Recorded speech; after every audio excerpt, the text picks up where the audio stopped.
Hi YouTube, it's Taiwan Car and I'm here with another review and recap for Damnation. This time it is season 1 episode 4.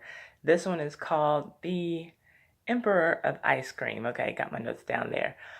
First of all, thank you all for joining me for this review, and I'll go on and get straight into it. Got some little notes for the end, but so we start off with Connie and Dear Child, and they are now in Detroit, and Connie's pulled up on some strikers who are led by a man named Earl Donahue, and they're out there chanting, "Our movement united will never be divided." And I'm sure that Connie's thinking to herself, well, not if I have anything to say about it.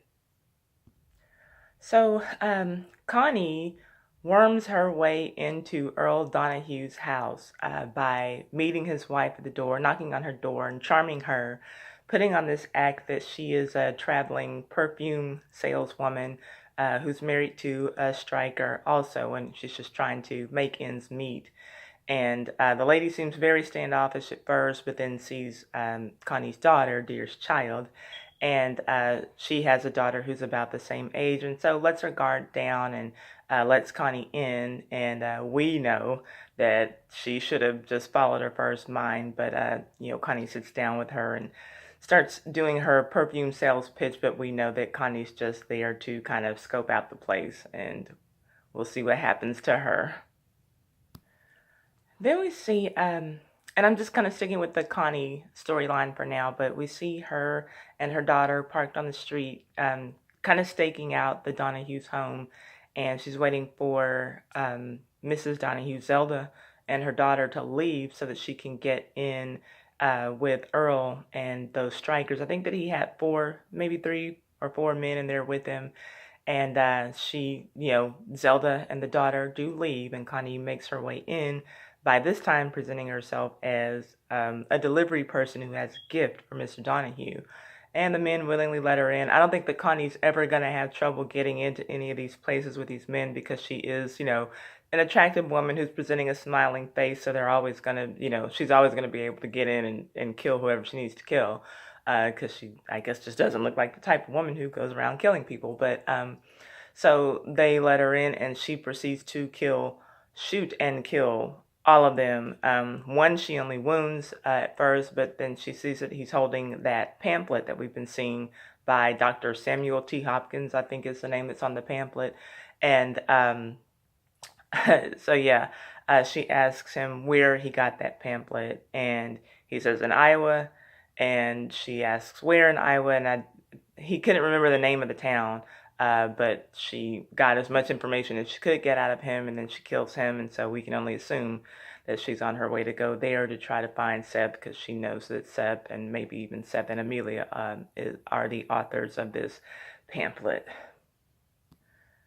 Then after Connie kills those men, she goes back into the car, and we see her daughter kind of playing with her doll and, doing some make-believe stuff and saying, "Mommy, I got all the bad men." And I'm just kind of wondering, like, okay, we know Connie's crazy, but like, what other things have we missed? Like, we got to see the little crazy etiquette lessons that she was giving her last week at the diner, but like, what is she telling this girl that's making her imagination go to getting these bad men? But anyway, yeah, and Connie just kind of tells her, well, we don't have all the bad men yet. The worst one of all is in Iowa, so, we got to go get him.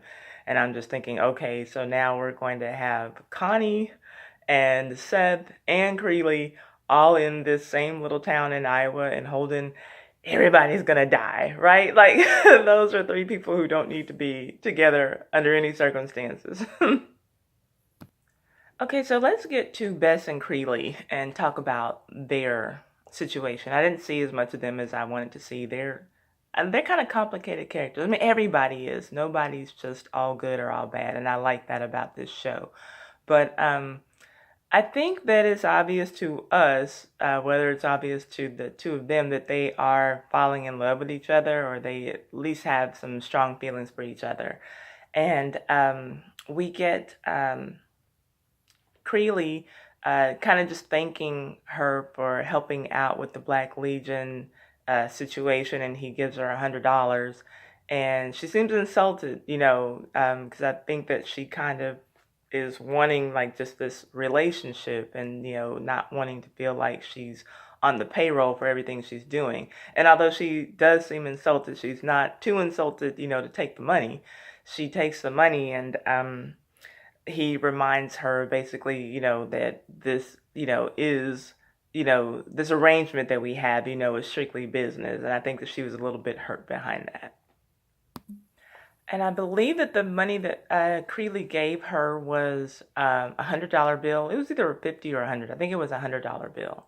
So he gives her that money, and she puts it in her little, like a little jewelry box that has this childhood picture. I guess a picture that she drew as a child of a house on it. So we assume that that's the money that she's saving for a house. And her dad, Sheriff Berryman, comes in to confirm that, knows that she's saving for the house, and basically is saying, I'll give you what you need for your down payment as long as you give me in exchange some dirt on Creeley so that we can go in and get this cowboy out of town, because I just don't like him. Even though Creeley's not disturbing any of his businesses, like the madam said last week, Sheriff just wants him out of town. And I think that it's almost a safe bet that Bess is probably not going to give her dad that information that he wants. Now on to Banker Rumpel and his scheming. He has no choice but to admit that the farmers, they won that last round, with him having to accept 1 penny for the Riley farm, but he's still scheming, and he's got another plan, and he's certain that the power of ice cream is going to bring them to heel. And Creeley's basically looking at him like, okay, if you say so. Okay, so basically Creeley was right. Rumpel had some out-of-town dairy farmers to come into town to deliver some milk, so that that guy Archibald, I think is his name, could make some ice cream with it.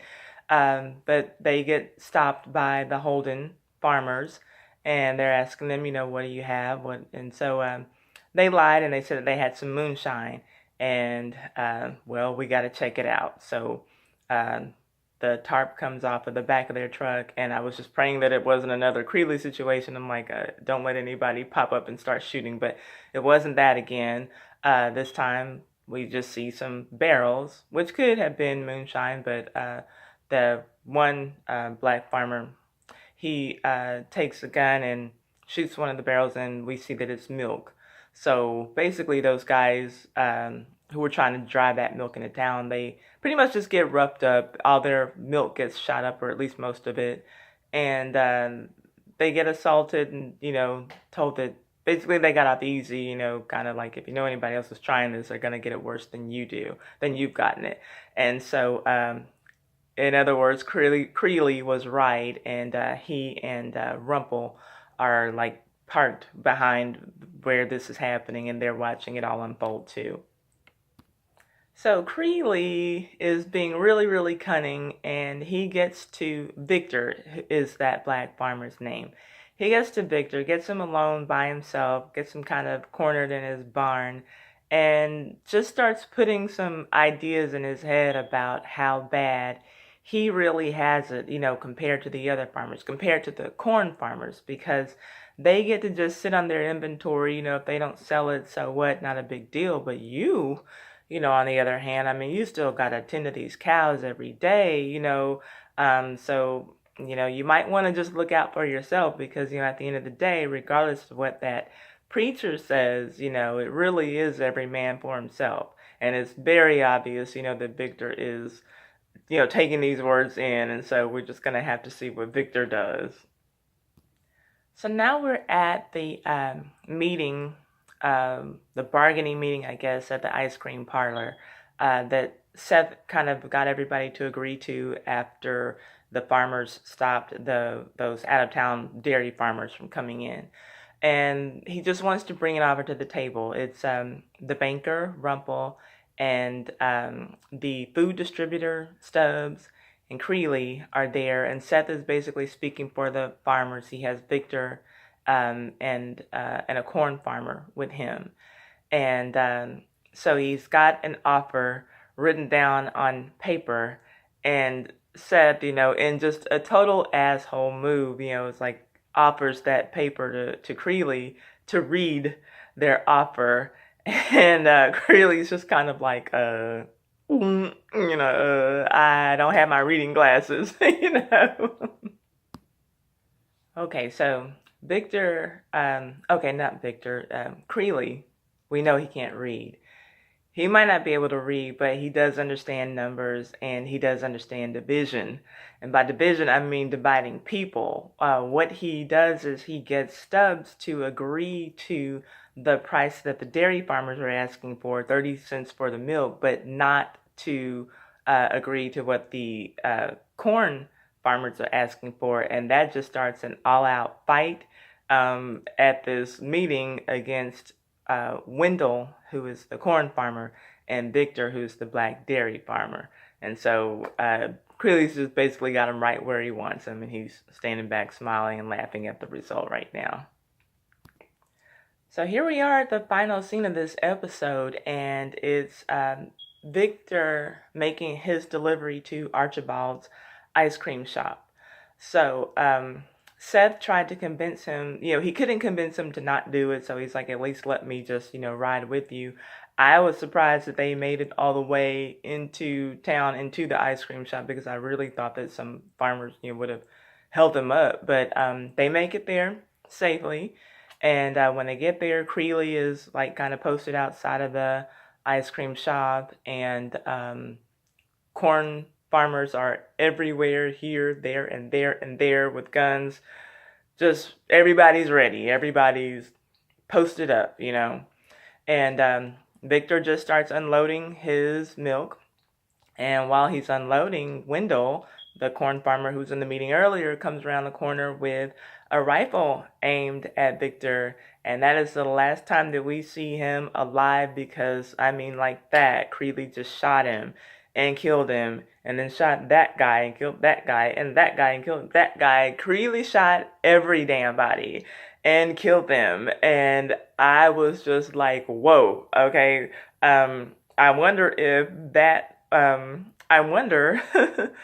hold on. Excuse me, you guys. Okay, so yeah, I wonder, okay. Let me gather myself. Hang on a second.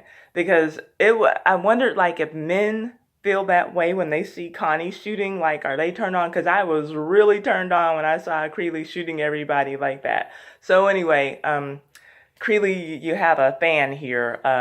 Things don't work out with you and Bez. I'm just saying I can read, whatever. But anyway, no. So that was the end of it. So a lot of corn farmers are dead. Creeley said it was self-defense again. I don't know why everybody keeps trying to mess with Creeley and he keeps having to defend himself like that and kill people. They should leave this guy alone. But, so yeah, it's like the corn farmers now are the Crips and the dairy farmers are the Bloods. It's like getting ready to go down in Holden, and they're going to just have the most gangster ice cream ever, I'm sure. Anyway, that was how the episode ended. Again, for me, A+, A+, A+. This episode was everything. What else was it? Okay, so yeah, I want to know what y'all think about it.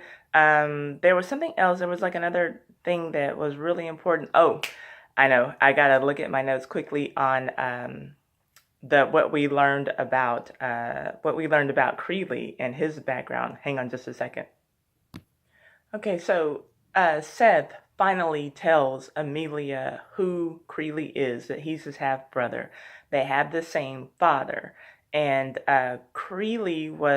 his mother was a prostitute in a brothel. She was a whore.